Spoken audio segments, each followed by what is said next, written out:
around the fire. That's lucky.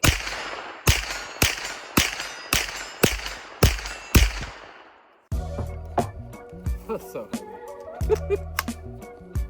She's in. She's forward. Fire. Oh, that's lucky.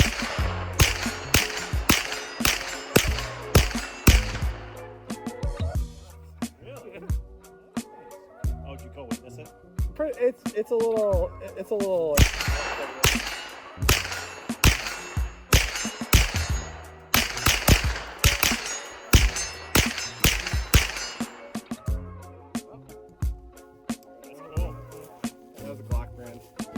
Yeah.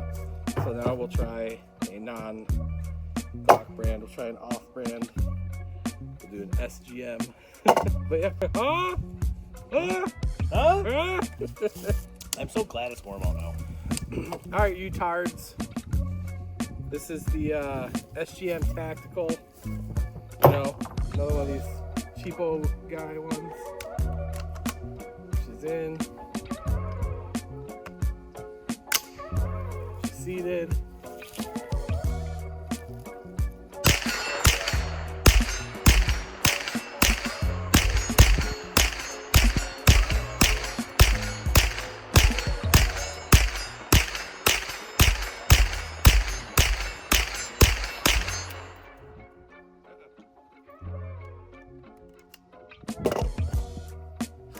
Okay, ran them all, just no last round hold open on the SGM.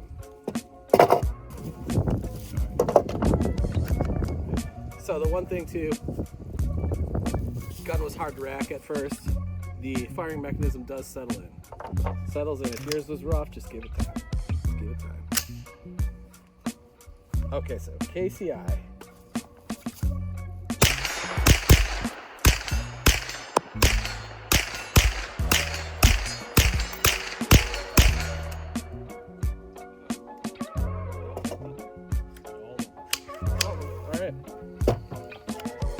She's good. That's cool. That's $450 I ever spent. It's got good arch too, because they're right about here, about hand length. Okay, so it's not super overgassed. No, and it's Yeah. And they're going all in your face.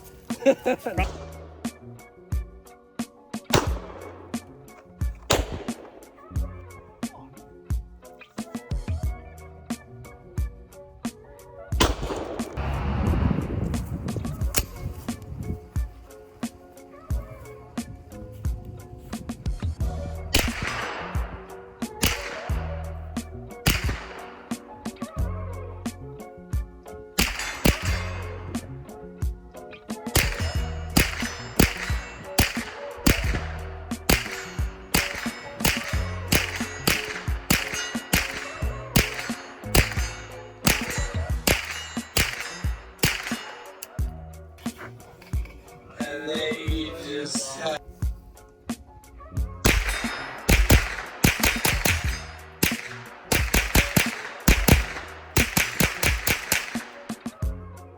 You hear that, YouTube? That one might stick around. $450. It's definitely a wind the hell not. Slap the charging handle down.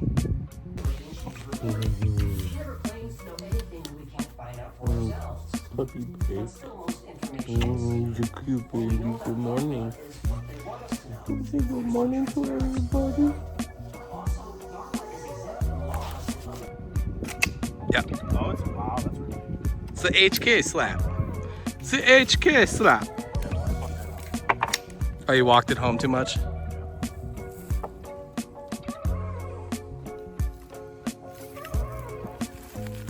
Is it left, right, or is it dead center? It's dead center.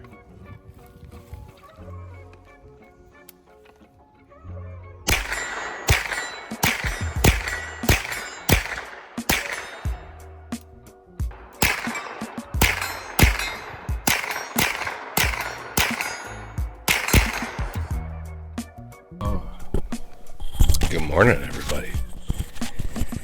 Get mic'd up here. All right, guys. Welcome back. Part 2 on the Gforce Arms Blade 6, otherwise known as its foreign counterpart, the Celic or Celic Crossfire. That is the overseas production company in Turkey. But yeah, let's start, with a simple, it did well. No complaints in that department, ran like it should. That's it. You can skip to the end. You don't gotta watch the rest of my boring explanation videos. But other than that, if you're looking for some real information, let's talk about what I think the bads are first. So the first bad thing, like I said in the other video, is the weight. It's heavy, okay? But for $450, the heaviness comes with a plus. It's robust, right? It's a robust system. It is a bit more on the metal side than something like your CZ Scorpion, or quite a bit more than like a CZ Scorpion, and a bit more than some of your other common PCCs. And then, like I had said before in the other video as well, the only other negative that I can really think of, that without being just really nitpicky and shitty, right, is the barrel threads. Those barrel threads were like aggressively oversized. It's easily something you could fix with like a thread chaser, but a lot of people might not even know what a thread chaser is. It's like a tool you can go over threads to clean them up, like if you cross thread something or something like that. But something you can get at like Harbor Freight. I would always recommend with threads getting something nicer than less nicer, just to be safe. Okay, and then the good, right? So, oh man, I apologize guys, it's like 6:30 in the morning here. But the good, it's a very affordable gun. It runs very, very well. So I think automatically right there, usually I talk about like a use case scenario, like what would it be good for? I think this is the like new, I don't want to put it down there because those high point carbines are so bad. I think they're very bad. Like a lot of people are like, oh no, these are pretty good. It's like, no, they're very bad. This isn't anything like that. This is actually a really well done, good functioning firearm, but the price point puts it down there in the like super affordable range for people that like can't get up to the next level with some of the more expensive things on the market today. This is below the Strybog, below the CZ, slightly above the high point carbine, and just falls into a market spot that nobody was filling, so you might be able to see a few things fall in there used, but not brand new. So $450, you get a good functioning gun that is actually a lot of dang fun, aside from the fact that it's a little bit tedious to lug around because it's heavy. So I need a vacation. So as you saw in the video, it ran really well on the Glock mags.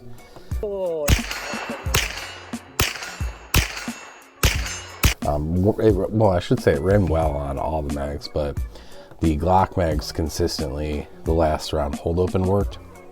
So Glock mags, Glock brand mags are obviously the way to go. It would be cool if this was its own thing or use the CZ Scorpion magazine. I like double stack, double feed mags.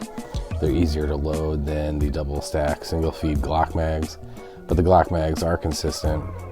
And the Glock mags, there's a lot of people that love them out there because of the across the board compatibility with so many things. You can run the Glock mag in your handgun, and then you can go and swap, over to your pistol caliber carbine. So yeah, I'm going to keep it simple today. I'm going to just say, if this is something that you're thinking about and your expectations are, I want a good running gun, I want something fun, and I want something cool looking, then I'd say you could comfortably, easy, go out and buy one. You're not going to be bummed out. Everything on it works as it should. I will say, just a warning, that, like I said, we had 3 of these in the store, and they all sold now. So very popular item, but the charging handle at first was very difficult to draw back. And that is because of the way this system works in the back. There is a spring retaining pin, firing mechanism type deal, a guide rod, if you will, that you punch a pin here, you push a push pin, this rear end slides up and off, and then you put a screwdriver in the end, push in and twist, and it slides out, and then you can slide the bolt back and drop the bolt out. Pretty easy disassembly, like really simple disassembly, to be honest with you. But the machining tolerances on a brand new gun here like these are so tight and new that when you push the rod back in, twist it, and then release for it to come back, it doesn't necessarily come back all the time. It seems like they kind of hang up in there because of the tolerances. So I will say, like, once we shot this one for a little bit, it knocked that pin, you know, the rod back into its footing, and the charging handle was super easy because at that point, you know, it's probably like a 1/2 inch it's taking up on the stroke length. So when you're pulling that back and getting to that last little area before you try to turn the handle up, it would really be like, like I said, you know, if you grab one off the shelf and it feels that way, don't let it deter you. It's just an issue with it needing to settle in, sort of thing. Like, I guess you would call it a break-in or what have you. And if it is something that bothers you or continues to happen, you could just take that guide rod out of the end and take a little sandpaper to that sort of lug on it and go around it and clean up the edges on it so that it just does slide in there a bit easier. And then, like I said, I don't think you're going to have any issues with that going forward in the future. But all right, guys, you know, what else is there to say? It's a $450 Turkish import. I think it's pretty cool overall, and I think it's pretty cool that the market is having things like this come in and not having them come in a situation where it's like COVID and this is the only thing on the market and all the American guns are gone because everybody's at home hiding in their basement. So I think it's cool to see something come in and, you know, sort of shock the industry, right? Because if companies can do something like this, and I'm not saying this is like some space age roller delayed, you know, it's not necessarily apples to apples here, but if companies can do this and bring this to market for $450, then it sort of puts the other companies in check and says, hey, if this is what's going to start becoming competitive in that American market, we need to come down a bit to meet them, to compete, right? So, you know, if there's two guns that are very similar, like the CZ Scorpion and this, and the CZ Scorpion's made out of mostly plastic, and the CZ Scorpion's like around $1,000, $900, right? Depending upon the models you get. And then there's this model for $450, but it's all made out of aluminum. Sure, CZ is going to say, oh no, we did this, ours is different because of this, and yada, yada, yada, right? But at the end of the day, production's production, right? Like, how much does it really cost CZ to put that gun out on an assembly line and into a box? So if this company, Celik is doing it for $450 and they are being profitable, how are they doing that? You know, I don't know, child slave labor. But regardless, you know, it forces the market to compete, and it's going to hopefully, what I hope when I see things like this in the market, is that it's going to bring those other prices down. And that's what I really want. I don't want to see this go up. You know, I'd like to see everybody else come down. All right, guys, that's my thoughts. I say, like I said, you're safe going and buying one. Pretty cool gun, really. I think we're going to keep this one just because for $450, even if it doesn't end up being like the absolute coolest go fast guy, like high-end Gucci thing on your wall, it's a really, really cool, fun piece, and it's something you don't mind like taking out and with the friends and getting dirty, thrown in a truck, you know, something like that. All right, guys, be good, stay out of trouble. We'll catch you next time.